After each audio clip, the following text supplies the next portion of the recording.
എല്ലാവർക്കും വിനീത നമസ്കാരം.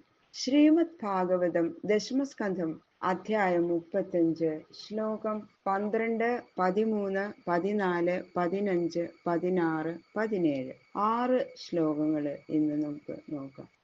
ഗോപികായുഗള ഗീതം അതിമനോഹരം എന്ന് പറയാതിരിക്കാൻ പറ്റില്ല. എന്താ സാഹിത്യ ഭംഗി!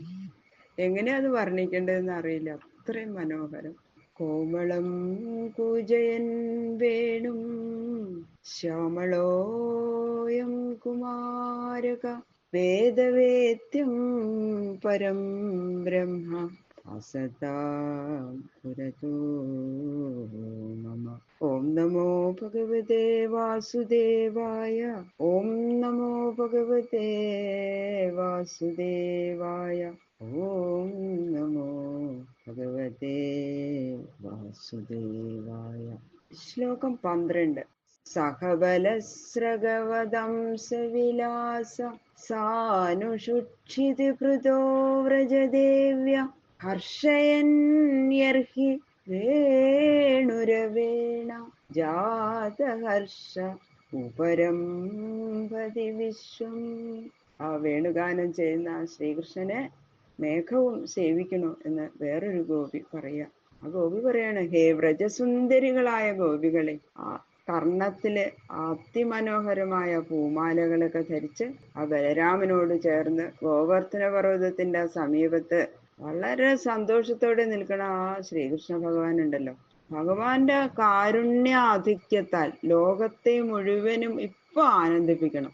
ആ ഒരു വിചാരം കൊണ്ടാണ് ഇങ്ങനെ വേണുഗാനം ചെയ്യണത്.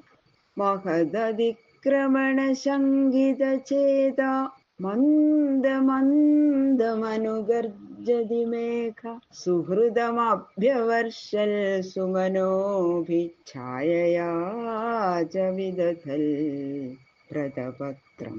അങ്ങനെ ലോകം മുഴുവനും ആനന്ദിപ്പിക്കണം, ഇപ്പൊ ആനന്ദിപ്പിക്കണം എന്നുള്ള വിചാരം കൊണ്ട് അതിമനോഹരമായിട്ട് അതങ്ങനെ സുന്ദരമായ അധരത്തിൽ ചേർത്ത് വെച്ച് വേണുഗാനം പൊഴിക്കുന്ന ആ ഭഗവാന്റെ വേണുനാദം കേട്ടിട്ട് ലോകം മുഴുവനും എപ്പോ പൂർണ്ണമായി ഭവിക്കുന്നുവോ അപ്പോ ആ മേഘങ്ങള് അദൃശ്യരൂപമായിട്ട് ഭഗവാന്റെ വേണുഗാനത്തിന് ശ്രുതി പിടിക്കണത് പോലെ മെല്ലെ മെല്ലെ ഗർജിക്കണം. അപ്പൊ അതിന്റെ മുമ്പിൽ വന്നിട്ട് ഇങ്ങനെ ഭഗവാന്റെ മുമ്പിൽ വന്നിട്ട് ഇങ്ങനെ ഉച്ചത്തിൽ ഗർജിക്കാത്തത് എന്താ?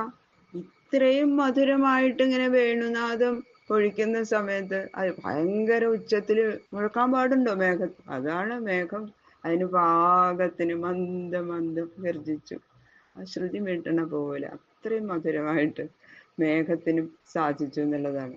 അങ്ങനെ ആ നാദബ്രഹ്മ ആനന്ദ അനുഭവത്തെ ലോകത്തിന് നൽകി സകല പ്രാണികളുടെയും സന്താപത്തെ തീർക്കുന്ന, എല്ലാവരുടെയും സുഹൃത്തായ, എല്ലാവരെയും സന്തോഷിപ്പിക്കുന്ന ആ കൃഷ്ണന്റെ മേലെ മേഘങ്ങൾ പിന്നെ എന്താ ചെയ്ത്, അതിശീതളങ്ങളായിരിക്കുന്ന തുഷാര കണങ്ങള് പുഷ്പങ്ങൾ എന്ന പോലെ അങ്ങോട്ട് വർഷിച്ചു ആ മേഘങ്ങള്.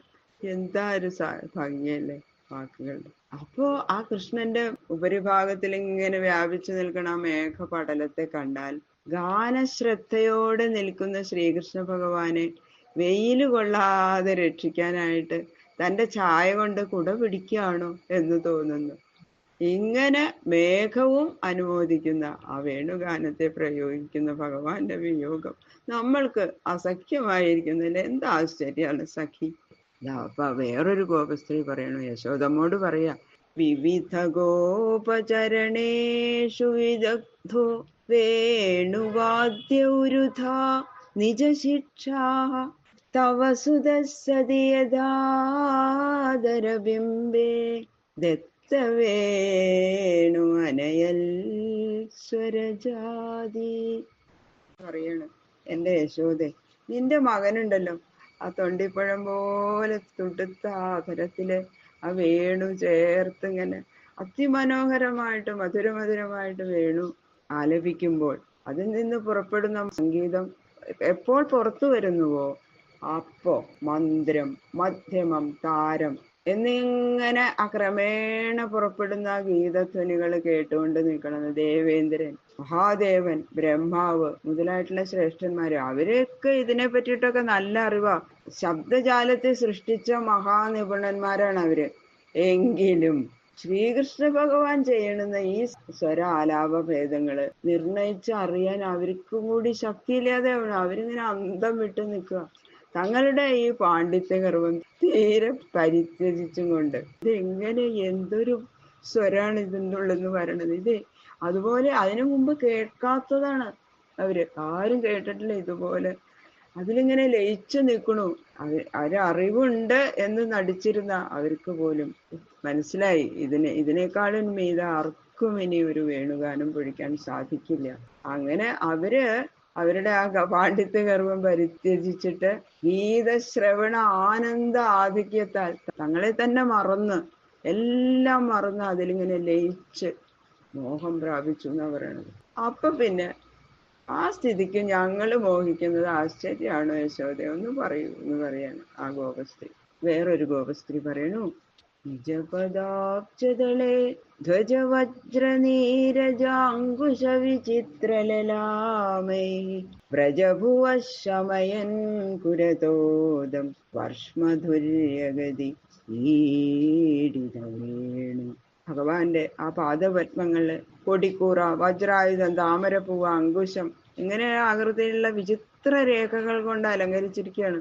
അങ്ങനെയുള്ള ആ പാദപത്മങ്ങളുടെ സ്പർശന സുഖത്തെ നൽകി കഠിനങ്ങളായ പശുക്കുളമ്പുകൾ തട്ടിയതിലുണ്ടായിട്ടുള്ള വേദനകൾ തീർത്ത് വ്രജഭൂമിയെ ആശ്വസിപ്പിക്കുന്നവനോ എന്ന് തോന്നുമാറ് ആടിയുലഞ്ഞ മത്തഗജം എന്ന പോലെ മന്ദമായി സഞ്ചരിക്കുന്ന ശ്രീകൃഷ്ണൻ വേണുഗാനം ചെയ്യാൻ എപ്പോ തുടങ്ങുന്നുവോ അപ്പോതാ ഞങ്ങളുടെ ഹൃദയം അതിലങ്ങോട്ട് മുഴുകാണ്, ഞങ്ങൾക്കത് സഹിക്കാൻ പറ്റണില്ല എന്ന് പറയണു ഗോപസ്ത്രീ.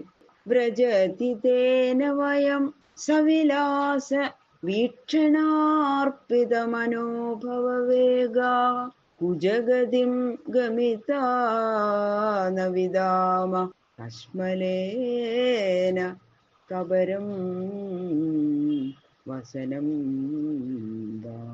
അങ്ങനെ വേണുഗാനം ചെയ്തുകൊണ്ടിരിക്കുമ്പോ ശൃംഗാരരസത്തിന്റെ ഉത്ഭവസ്ഥാനങ്ങളായിരിക്കുന്ന ആ കടക്കണ്ണുകൾ കൊണ്ടുള്ള നോട്ടത്താൽ ഞങ്ങളുടെ ഹൃദയത്തിലെ മന്മഥവികാരത്തെ അടക്കാൻ ഞങ്ങൾക്ക് ശക്തിയില്ലാണ്ടാവണം. അങ്ങനെ ഞങ്ങള് ആ ഗാനത്തെയും ആ മന്ദഗതിയെയും ആ വിലാസ നോട്ടങ്ങളെയും കേട്ടും കണ്ടും ആനന്ദപരവശകളാകയാൽ ബാഹ്യസ്ഥിതി തീരെ ഇല്ലാത്ത സ്ഥാവരങ്ങളെ പോലെ അങ്ങനെ സ്തംഭിച്ചു നിൽക്കാണ്. അങ്ങനെ ഞങ്ങള് ഒരു ബോധമില്ലാതെ അതിൽ തന്നെ ലയിച്ചു നിൽക്കുന്നത് കൊണ്ട് വസ്ത്രങ്ങൾ അഴിഞ്ഞു വീഴുന്നതോ തലമുടിക്കെട്ട് അഴിഞ്ഞു പോയതോ അത് വസ്ത്രങ്ങളൊക്കെ അവിടെ സ്ഥാനത്ത് നിർത്തണം എന്നൊക്കെ ഉണ്ട്. പക്ഷെ ഞങ്ങൾക്ക് അതിനുള്ള ശക്തി ഇല്ലാതെ ബോധമില്ലാത്തതായിട്ട് ഞങ്ങൾ ഭവിക്കണം എന്ന് പറയണവര്.